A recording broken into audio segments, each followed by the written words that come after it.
Jane Goodall was born on April 3, 1934, and raised in England, and was the oldest of two.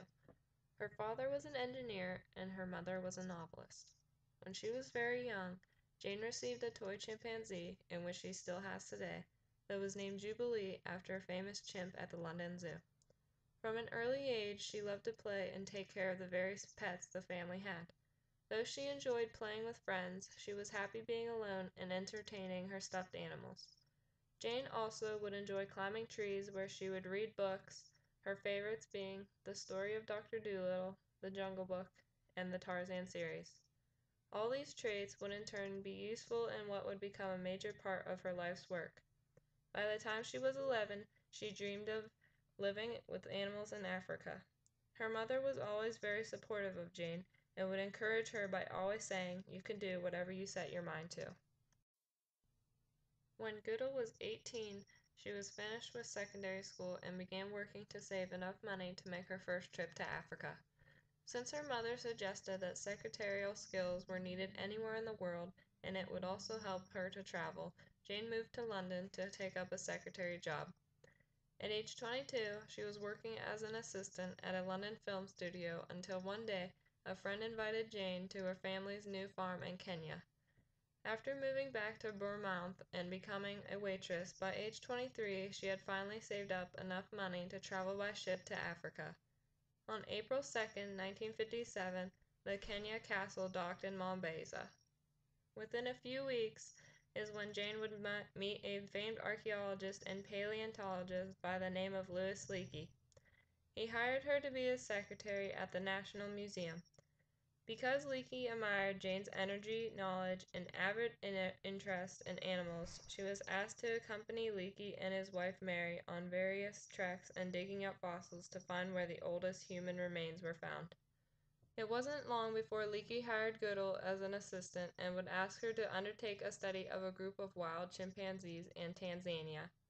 He reasoned that with the knowledge about wild chimpanzees, it could shed light on our evolutionary past.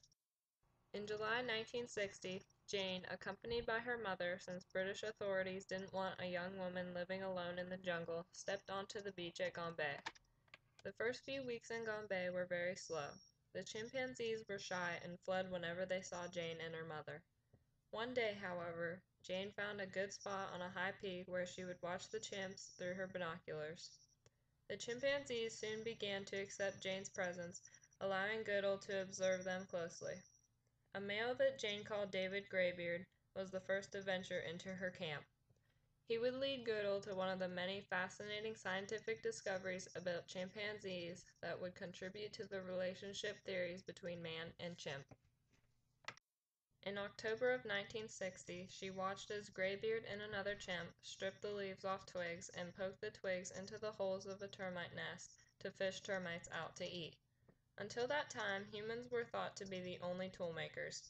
After Goodall told Leakey about her findings, he responded with, "Now we must redefine tool, redefine man, or accept chimpanzees as humans." Those chimps were thought to be vegetarians. Goodall spotted from her peak Graybeard feeding on a baby bush pig, sharing the flesh with a female. Jane would also spot chimps hunting monkeys and other small mammals many times while in Gombe.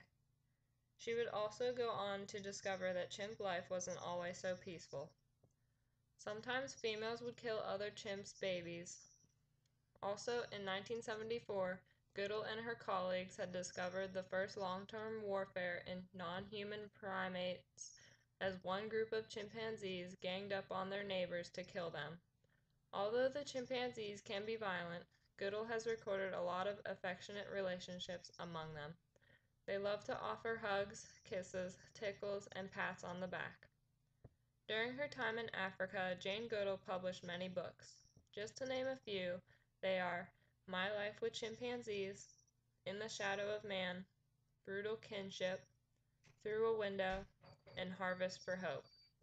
In 1977, she founded the Jane Goodall Institute for Wildlife Research, Education, and Conservation. The work in Gombe was expected to last merely months. It has become one of the longest uninterrupted field studies of any animal species. Today, Jane Goodall travels 300 days of the year, lecturing and promoting wildlife conservation and encouraging those to live by one of her more famous quotes. We have the choice to use the gift of our life to make the world a better place, or not to bother.